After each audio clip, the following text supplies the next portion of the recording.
Pakita natin yung blood moon na total lunar eclipse. Ha? Baka gusto nyo po lumabas-labas ng inyong bahay maya-maya, makita nyo pa yung buwan. Oo, titingnan ko mamaya. Ay, ang pula ganda. talaga siya. Pula talaga. Ang total lunar eclipse or blood moon. Nakita ng mga ng mga staff natin sa babayan na alam mo yung samgyeopsal natin sa Oh, yes. Kita yan kanina doon. Kaya lang ako kasi Ay, hindi ko napansin, sayang. nandun ako sa bahay. So, nung tumingin na ako, medyo kalahati na yung pula.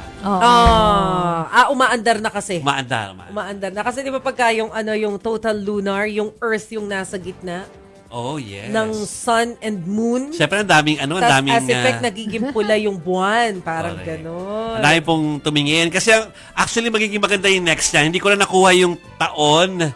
Pero yung next na ganito po ay New Year's Eve mangyayari. Ay, wow! Ay, ang galing! Sorry, sinabi kanina sa frontline. Hindi ko lang matandaan yung year. Pero New Year. Habang sinasalubong, gusto ko sabihin sa mga tao kung nandun, sa mga panahon na yun. Wala mo nang magpapaputok. Tingnan muna natin. Kasi baka mausok lunar na. eclipse. Yung makita. Oo. So, New Year po mangyayari yung New Year's Eve mangyayari yung next po na ganyan. Oo, bibihira kasi mangyari kaya talagang sinisili pero hindi ko nakita kanina. Shucks, wala na. Paglabas Wala na. natin. Ano na Wala kasi na kanina? pala, tapos na. Hanggang picture na lang crescent ako. na siya. Medyo maliit na yung pula na. Oo, Hindi. kasi nung nandun Yun. ka, kalahati na lang. Yes. Oo. Ito, live daw. Puti na. Ay, live puti yan. na. Live yan. Wala na.